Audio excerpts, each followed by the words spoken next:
ವಿಧವೆ ಬಾಳಲ್ಲಿ ಚೆಲ್ಲಾಟ ಆಡಿದ ಕಿರಾತಕ.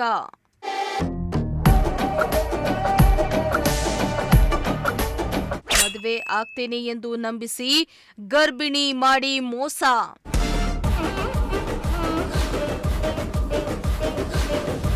ಒಂಟಿ ಮಹಿಳೆ ಸಮಾಜದಲ್ಲಿ ಬದುಕನ್ನ ಕಟ್ಕೊಳ್ಳೋದು ತುಂಬಾ ಕಷ್ಟ.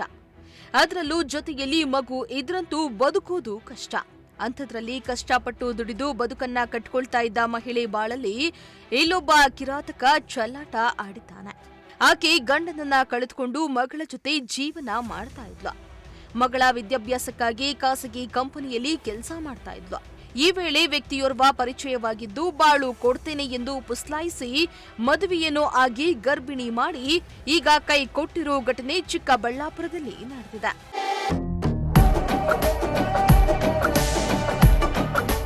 ಹೀಗೆ ಫೋಟೋದಲ್ಲಿ ಫೋಸ್ ಕೊಡ್ತಾ ಇರೋ ಮಹಿಳೆ ಹೆಸರು ಕೀರ್ತಿ ಅಂತ. ಚಿಕ್ಕಬಳ್ಳಾಪುರ ಜಿಲ್ಲೆಯ ನಿವಾಸಿ. 2021ರಲ್ಲಿ ಮದುವೆ ಮಾಡಿಕೊಂಡು ನೆಮ್ಮದಿ ಜೀವನವನ್ನ ನಡೆಸ್ತಾ ಇದ್ಲು. ಆದ್ರೆ 2020ರಲ್ಲಿ ಗಂಡನನ್ನ ಕಳೆದುಕೊಂಡಿದ್ಲು. ಆಕೆಗೆ ಒಂದು ಹೆಣ್ಣು ಮಗು ಕೂಡ ಇದ್ದು ಮಗಳಿಗಾಗಿ ತನ್ನ ಜೀವವನ್ನ ಮುಡುಪಾಗಿಟ್ಟಿದ್ಲು. ಅಲ್ಲದೆ ಮಗಳ ಭವಿಷ್ಯಕ್ಕಾಗಿ ಜೀವನ ನಡೆಸಲು ಕೆಲ್ಸಕ್ಕೆ ಹೋಗ್ತಾ ಇದ್ದು ಕಷ್ಟಪಟ್ಟು ಯಾರ ಹಂಗೋ ಇಲ್ಲದೆ ಜೀವನ ಮಾಡ್ತಾ ಇದ್ಲು. ಈ ವೇಳೆ ಚಿಕ್ಕಬಳ್ಳಾಪುರ ಜಿಲ್ಲೆಯ ಶಿಡ್ಲಘಟ್ಟ ಮೂಲದ ಅಂಬಿಗನಹಳ್ಳಿ ಸುನಿಲ್ ಎಂಬುವವನು ವಿಧವೆ ಕೀರ್ತಿಯನ್ನ ತನ್ನ ಪ್ರೀತಿಯ ಬಲೆಗೆ ಬೀಳಿಸಿಕೊಂಡಿದ್ದ.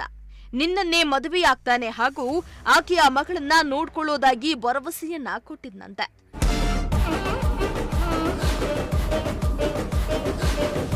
ಅದರಂತೆ ಕಿರಾತಕ ಸುನಿಲ್ ವಿಧವೆ ಕೀರ್ತಿಯನ್ನ ದೇವಸ್ಥಾನವೊಂದರಲ್ಲಿ ಮದುವೆ ಕೂಡ ಆಗಿದ್ದ. ಅಲ್ಲದೆ ಚಿಕ್ಕಬಳ್ಳಾಪುರ ಸಬ್ ರಿಜಿಸ್ಟರ್ ಕಚೇರಿಯಲ್ಲಿಯೂ ರಿಜಿಸ್ಟರ್ ಮದುವೆಯನ್ನ ಆಗಿ ಸಂಸಾರ ಶುರು ಮಾಡಿದ್ದ. ಸುಮಾರು 8 ರಿಂದ 9 ತಿಂಗಳು ಸಂಸಾರ ಮಾಡಿ ಕೀರ್ತಿಯನ್ನ ಗರ್ಭಿಣಿ ಮಾಡಿದ್ದಾನೆ. ಈಗ ಈ ಮದುವೆಗೆ ನಮ್ಮ ಮನೆಯಲ್ಲಿ ಒಪ್ತಾ ಇಲ್ಲ ಅಂತ ನಯ ವಂಚಕ ಸುನಿಲ್ ಬೇರೆ ಯುವತಿಯನ್ನ ಮದುವೆಯಾಗಿದ್ದಾನಂತೆ. ಅದಕ್ಕೆ ಕೆರಳಿದ ಕೀರ್ತಿ ತನ್ನ ಗಂಡ ಸುನಿಲ್ ಮನೆಯ ಬಳಿ ಹೋಗಿ ಪ್ರಶ್ನಿಸಿದ್ದು 8 ತಿಂಗಳ ಗರ್ಭಿಣಿ ಕೀರ್ತಿ ಮೇಲೆ ಹಲ್ಲೆ ಮಾಡಿದ್ದಾರೆ ಎಂದು ಆರೋಪ ಮಾಡಲಾಗ್ತಾ ಇದೆ. ಈ ವೇಳೆ ಗರ್ಭಿಣಿಯನ್ನ ರಕ್ಷಣೆ ಮಾಡಿ ಚಿಕ್ಕಬಳ್ಳಾಪುರದ ತಾಯಿ ಹಾಗೂ ಮಕ್ಕಳ ಆಸ್ಪತ್ರೆಗೆ ರವಾನಿಸಿದ್ದಾರೆ.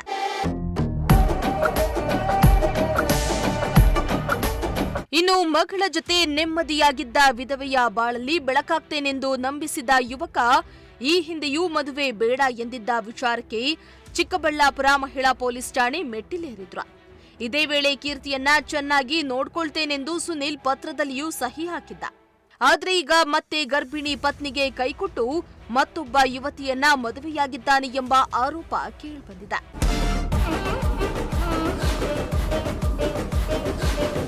ಒಟ್ಟಾರೆ ಗಂಡನನ್ನ ಕಳೆದುಕೊಂಡು ಮಗಳ ಜೊತೆ ಸಂಸಾರ ನಡೆಸ್ತಾ ಇದ್ದ ವಿಧವೆ ಬಾಳಲ್ಲಿ ಬೆಳಕಾಗ್ತೇನೆಂದು ನಂಬಿಸಿದ ಯುವಕನ ಮಾತಿಗೆ ಮರುಳಾದ ಮಹಿಳೆಯ ಬಾಳು ಈಗ ಮತ್ತೆ ನರಕದ ಕೂಪಕ್ಕೆ ತಳ್ಳಿದಂತಾಗಿರುವುದು ವಿಪರ್ಯಾಸವಾಗಿದೆ. ಮೋಹನ್ ಕುಮಾರ್, ಪ್ರಜಾಶಕ್ತಿ ಟಿವಿ, ಚಿಕ್ಕಬಳ್ಳಾಪುರ.